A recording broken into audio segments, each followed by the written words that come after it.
ज्याचे असताना विचारायचे आणि ज्यांना देशाच्या दुःखामध्ये मोठ्या मताने विजय केले ते डॉक्टर अमोल कोल्हे, शिवप्रकाश भोसले या ठिकाणी उपस्थित असलेले श्री राहुल कलाचे, सुलक्षणा श्रीवान, शहराचे अध्यक्ष सुशांत कामते, सचिती जयंत शिंदे, कार्याध्यक्ष देवेंद्र तायडे,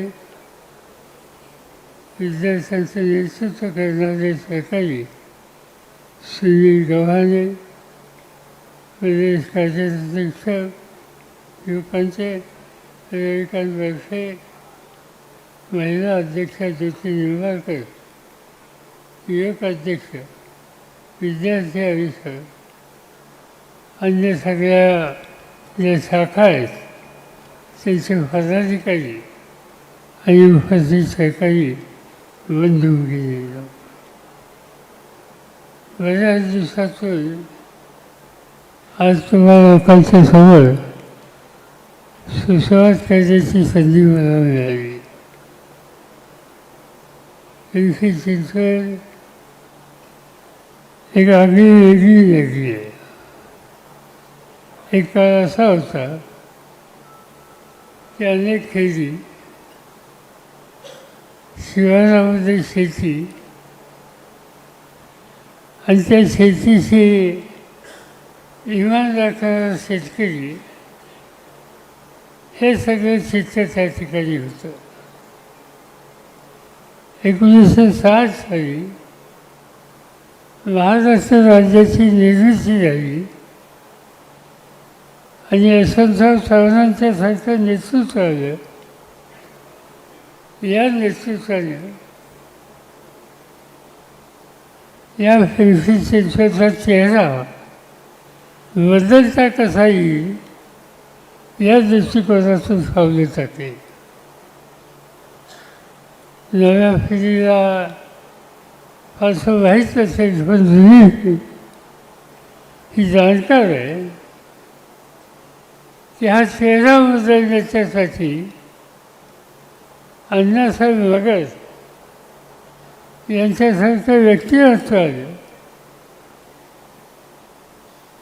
इथल्या नेतृत्वाची जबाबदारी घेतली आणि हळूहळू ही नगरी बदलायला लागली. चव्हाण साहेबांची इच्छा होती एकेकाळी मुंबई ही देशाची औद्योगिक राजधानी होती. जे काही असेल ते कारखाने मुंबईमध्ये होते. मुंबई हे कष्टकऱ्यांचं शहर होतं. ही स्थिती बदलावी हा निकाल त्यावेळेच्या मुख्यमंत्र्यांनी केला आणि मुंबई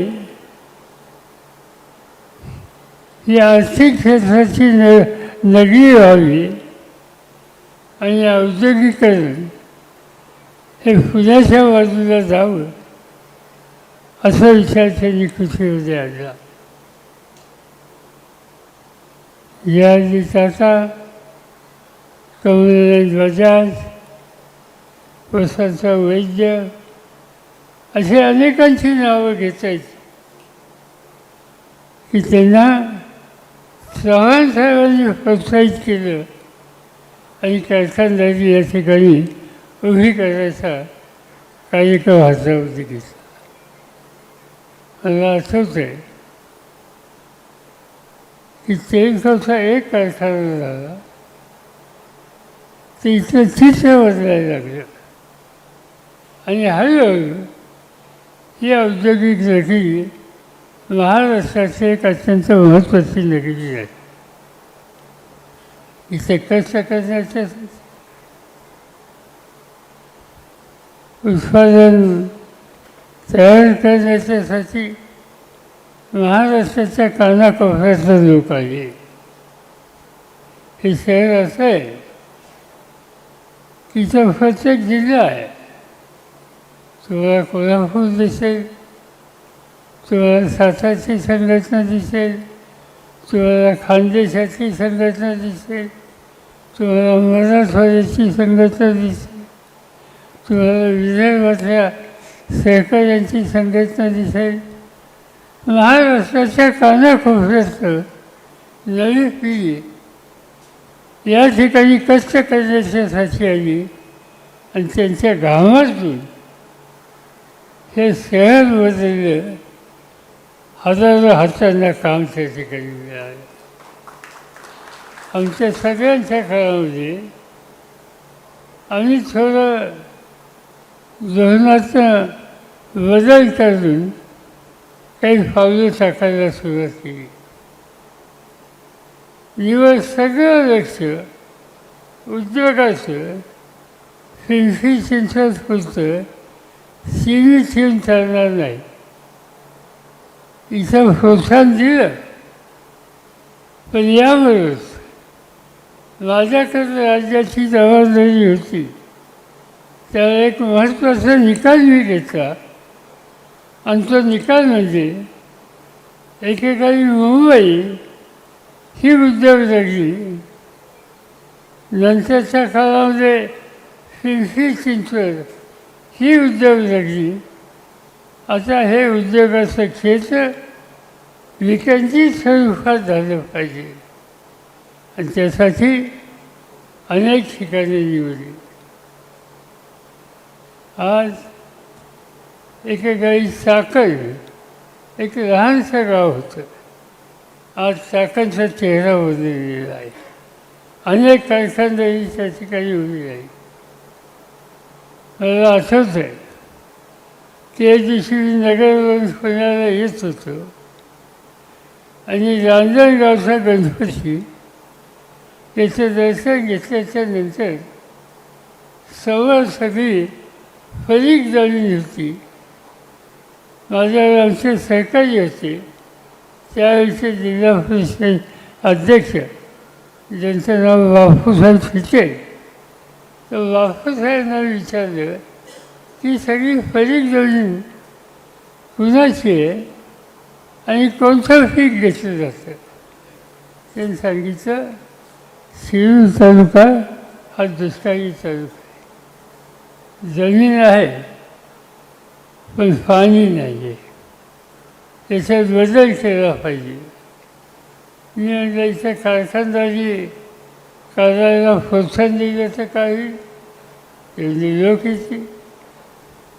परत आलो पुण्याला, कलेक्टरला बोलून घेतलं आणि त्यानं सांगितलं की रांजणगावला मला कारखानदारी उभी करायची आहे. त्यासाठी जे करावं लागेल ते करायचे निर्णय घ्या. आज तुम्ही बघितलं असेल तर रांजणगाव हे पूर्णपणानं बदललेलं आहे. ही एक औद्योगिक नगरी झाली. हे तिथं थांबलं नाही. सासवडला उद्योग झाले, जेजुरीला उद्योग झाले, बारामतीला उद्योग झाले, खाली इंदापूरला उद्योग झाले, इकडे सिल्लोडला उद्योग झाले. हे पिंपरी चिंचवडच्या आजूबाजूला कारखानदारीचं जाळं हे उभं करण्याच्या संबंधीचं काम आपण लोकांनी केलं आणि त्याच्या पाठीमागं एक विकासाचा दृष्टिकोन होता आणि त्या दृष्टिकोनाला खऱ्या अर्थानं प्रेरणा कुणी दिली असेल सुरुवातीला तर ती पिंपरी चिंचवडने ह्या प्रेरणा दिली आणि त्यामुळं आपला चेहरा बदललेला दिसतोय. आज स्थिती वेगळी आहे. आज हे शहर वाढलं, शहराचं चित्र बदललं, पण इथं समाजकारण, इथं राजकारण याच्यामध्ये अधिक लक्ष घालण्याची गरज आहे. अनेक वर्ष हा सगळा परिसर तुमच्या माझ्या विचाराच्या लोकांचा परिसर होता. याचं नेतृत्व मगाशी मी सांगितलं त्याप्रमाणे अण्णासाहेब वडिलांनी केलं, डॉक्टर घारेंनी केलं. नंतरच्या काळामध्ये आम्ही लोकांनी लक्ष घातलं. नंतरच्या काळामध्ये रामकृष्ण मोरे आणि काही सहकाऱ्यांनी लक्ष घातलं. अशा अनेकांची नावं घेता येतील. या सगळ्यांनी या शहराचा चेहरा हा बदल देण्यासाठी खर्चा खाल्ल्या, कष्ट केले आणि इथे विकास करण्याच्या उद्देशाची काळजी घेतली. आणि याच्यामागं गांधी नेहरूंचा विचार हा अत्यंत महत्त्वाचा विचार, जो काँग्रेसचा विचार म्हणून ओळखला जातो. आणि त्या विचाराने काम या ठिकाणी झालं. आज हीच विकासाची गाडी आपल्याला पुढं गतीने न्यायची. आज नवीन प्रश्न आहेत. मी काय अधिक बोलून आपल्या सगळ्यांचा वेळ घेऊ इच्छित नाही, पण अनेक प्रश्न आता नवीन झालेले आहेत. आज या शहरामध्ये 24 तास पाणी ही लोकांची मागणी आहे आणि त्या संबंधीचं लक्ष घातलं पाहिजे. आज या शहराच्या आजूबाजूला अनधिकृत बांधकामं झाली.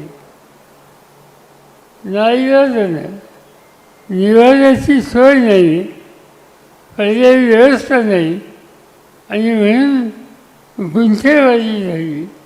आणि त्या गुंठेवारीतून छोटी उंची घरं ही बांधून आपल्या आयुष्यात निवारा हा निर्माण करण्याचं काही लोकांनी या ठिकाणी केलं.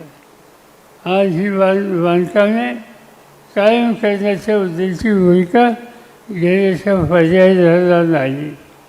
नवीन होऊन देऊ नका, पण जे आहे ती वर्ष टिकली पाहिजे. तो निवारा उद्ध्वस्त घेऊन चालणार नाही. एक अत्यंत महत्त्वाचा प्रश्न आहे आणि तो रेड प्रश्न आहे. रेड प्रश्नाच्यासाठी सुद्धा मला आठवतं आहे आम्ही लोकांनी सुद्धा त्याच्यामध्ये लक्ष घातलं, काही प्रश्न सोडवले, त्याचं क्षेत्र कमी जास्त केलं. पण अजूनही तो प्रश्न काही प्रमाणात शिल्लक आहे, त्याच्याबद्दल लक्ष घालण्याची गरज आहे. आणि आणखी एक अत्यंत महत्त्वाचा प्रश्न ज्याचा उल्लेख डॉक्टर कोहलींनी आत्ता केला, नदी सुधार योजना. मी अनेकदा जातो इथून इथून, कधी हेलिकॉप्टरने जातो, कधी रस्त्याने जातो आणि नदी बघितल्याच्या नंतर पांढरा फेस त्याचं जातो आहे हे चित्र बघायला मिळतं. याचा अर्थ संबंध पाणी हे शुद्ध राहिले नाही आणि त्याचा परिणाम आजूबाजूच्या नागरिकांच्या आरोग्यावरसुद्धा होऊ शकतो आणि अतिशय चिंताजनक स्थिती.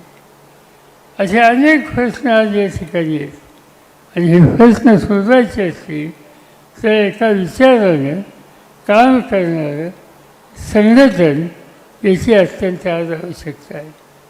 आणि हे संघटन फक्त राष्ट्रवादी काँग्रेस पक्ष देऊ शकतो आणि त्यासाठीच आपल्याला याच्या कार्यकर्त्यांना हे लक्ष दिलं. उद्या महानगरपालिकेची निवडणुका येतात जातात, पण त्या निवडणुकीचा परिणाम दोन गोष्टीत आपण लक्ष द्यायला लागेल. एक नवीन नेतृत्वाची फळी ही तयार करणं आणि त्या नव्या नेतृत्वाच्या फळीमधून विकासाच्या संबंधीचं कामकाज हे उभं करणं याच्यात लक्ष आज या ठिकाणी घालावं लागेल. नगरपालिका महानगरपालिका अनेक वर्ष काँग्रेसच्या विचारामध्ये, गांधी नेहरू यशवंतराव चव्हाण यांच्या विचारामध्ये होती. मध्यंतरी काही गडबड झाली आणि भाजपची सत्ता या ठिकाणी आली. मी काही त्याच्या द्यासाठी खोलून बोलू इच्छित नाही, पण आज हे चित्र आपल्याला बदलायचं आणि हे बदलायचे त्याचं कारण विकासाच्या कामाला गती द्यायची, या नगरीचा लौकिक कायम ठेवायचा आहे, नागरिकांचे राष्ट्र प्रश्न सोडवायचे आणि नव्या पिढीला एक प्रकारचे प्रेरणा मिळेल अशा प्रकारची कामगिरी आज या भागामध्ये आपल्याला करायची आहे. आणि ते करायचं असेल तर संघटन मजबूत असलं पाहिजे. सर बरेच झाले, काही लोक गेले, नवीन काही लोक येत आहेत. गेले त्याची चिंता करू नका. अनेक वेळी लोक होत आहेत. माझ्या आयुष्यामध्ये अनेकदा अशा गोष्टी या मला पाहायला लागल्या. मला आठवत आहे की 1978 साली मी राज्याचा मुख्यमंत्री होतो. 80 साली आमचं सरकार बरखास्त झालं आणि बरखास्त झाल्याच्या नंतर निवडणुका झाल्या. या निवडणुकीमध्ये राष्ट्रवादी काँग्रेसचे 70 आमदार निवडून आले आणि 70 आमदार निवडून आल्याच्या नंतर 1-2 महिन्यांनी मी काही कामाच्यासाठी इंग्लंडला गेलो. 10 दिवस तिथं होतो. त्या 10 दिवसात तिथं तिरस्कार झाला. त्या 70च्या पैकी 6 सोडून बाकी सगळ्यांनी पक्ष सोडला. मला नुसतं आश्चर्य वाटलं. लोकांनी एवढा पाठिंबा दिला, कार्यकर्त्यांनी कष्ट केले आणि निवडून आलेले आमदार पक्ष सोडून गेले. मी काही चिंताग्रस्त झालो नाही. पुन्हा लक्ष घातलं, लोकांशी संपर्क वाढवला. 5 वर्षाची निवडणूक झाली. जे सोडून गेले त्याचे 90% लोकांचा पराभव झाला. आणि पुन्हा एकदा 71 लोक या ठिकाणी निवडून आले महाराष्ट्राच्या विधानसभेमध्ये. आणि राष्ट्रवादी पक्ष हा एक महत्त्वाचा पक्ष झाला, लोकांचे प्रश्न सोडायला उपयुक्त झाला. माझी तुम्हाला विनंती आहे की कोण आला कोण गेला याची काहीच चिंता करू नका. लोक छान आहेत. या देशाची लोकशाही ही जी टिकली आहे ती आमच्यासारख्या नेत्यांच्यावर नाही.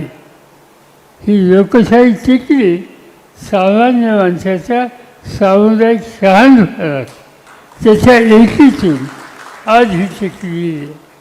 आणि त्यामुळे सामुदायिक माणसाचं शहाणपण याचा सन्मान करणं, त्याच्यावर उभं राहणं हे काम तुम्हाला मला सगळ्यांना करावं लागेल. आज अनेक जण वेगवेगळ्या विचार असतील. आत्ताच कोणते भाषण करताना सांगितले की तुम्ही सगळ्यांना बरोबर घ्या. सगळ्यांना बरोबर घ्यायला काही चिंता असायचं कारण नाही.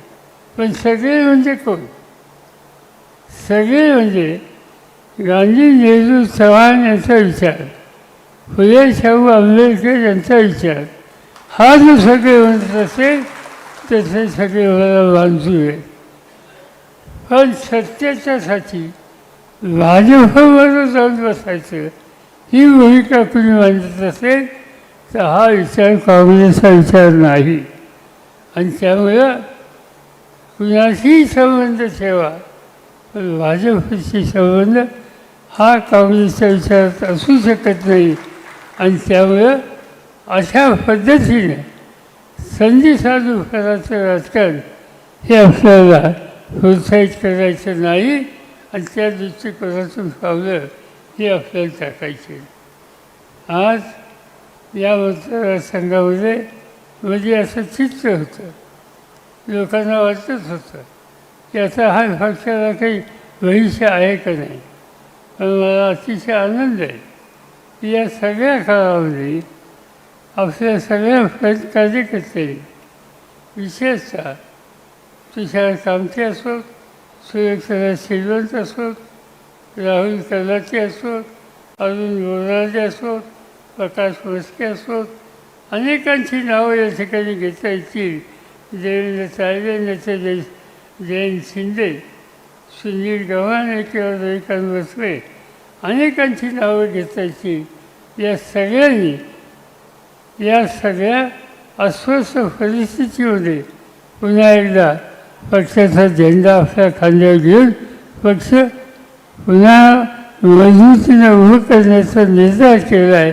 आणि माझ्या मते हा कार्यकर्त्यांचा नेतृत्वाचा संघ हा तुमच्या माझा सगळ्यांचा ठेवा आहे. आणि त्या ठेव्याच्या जोरावर आपण नक्की इथे चित्र बदलू. तुम्ही निवडणुकीची काळजी करू नका. इथे आपण सगळ्या जागा लढू. आपल्याबरोबर तुम्ही येत असेल विचारांनी, कार्यक्रमांनी, पिंपरी चिंचवडच्या हिताचं रक्षण करण्याच्या भूमिकेने जे कोणी येत असतील त्यांच्याशी नेते मंडळी विचारविनिमय करतील. आणि शेवटी जास्तीत जास्त नवीन कार्यकर्त्यांना संधी देऊन एक नवीन नेतृत्व प्रत्येक वादात कसं तयार होईल याची काळजी ही आपल्या सगळ्यांना घ्यायची. मी तुम्हाला हा विश्वास देऊ इच्छितो. उद्याची महानगरपालिकेची निवडणूक तुम्ही चिंताच करू नका. आपण सगळ्यांना फिरीला उभं करू. भगिनींना संधी याच्यामध्ये द्या देऊ. आणि पुन्हा एकदा या ठिकाणी विचारानं काम करणाऱ्यांच्या हातामध्ये हे शहर आहे ही स्थिती निर्माण करू. मध्यंतरी या भागात या शहराच्या ज्यांनी वाचण्या केल्या, नदीच्या पलीकडे एक, नदीच्या अलीकडे, रस्त्याच्या पलीकडे, रस्त्याच्या पलीकडे, आणि नवीन व्यवसाय हा सगळं राजकारणात सुरू झालेला आपण जो इथं व्हायला हे सगळं वातावरण स्वच्छ करायचं आहे. जसं नदी सुधार योजना त्याचा खरा पेच घालून तिथलं पाणी स्वच्छ होईल, तसंच इथं नेतृत्वाचं सुद्धा एकंदर चित्र हे स्वच्छ करायचं आहे. आणि ते करण्याच्यासाठी तुम्ही मी सगळ्यांना कष्ट करू हीच खात्री या ठिकाणी मी आपल्या सगळ्यांना देतो. मी तुम्हाला एक विश्वास देतो की याच्यात अधिक लक्ष घालण्याचं काम मी स्वतः आणि बाकीचे सगळे सहकारी राहतील. तुम्हाला फुलकं राहणार नाही. तुमच्या सगळ्यांच्या सामुदायिक शक्तीतून आपण पुन्हा एकदा हा पक्ष या ठिकाणी बांधू शकू. माझी एकच आग्रहाची विनंती नेतृत्वाला की तुम्ही सगळ्यांना बरोबर घ्या. ओबीसींना बरोबर घ्या, कामगारांना या ठिकाणी त्यांचे प्रश्न आहेत त्याच्यात लक्ष घाला, महिलांना संधी द्या. समाजाचे विविध घटक आहेत त्या सगळ्या घटकांना हे शहर माझं आहे, हा पक्ष हा विचार माझा आहे, ही तिची भावना त्यांच्या मनात तयार होईल. या पद्धतीनं आपण काळजी घेऊया. लोक तुमच्याबरोबर आहेत. पिंपरी चिंचवड आणि इथला जनमानस हा मला पूर्ण कळतो. तो तुमच्याबरोबर फक्त तुम्ही तयारीत राहा, त्यांच्याशी समरस राहा, त्यांच्या सुखदुःखाशी त्यांच्या फाशीशी उभं राहा.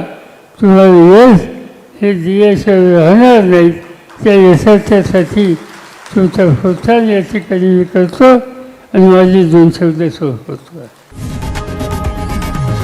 लोकशाही मराठी ऐका, पहा, जागरूक रहा.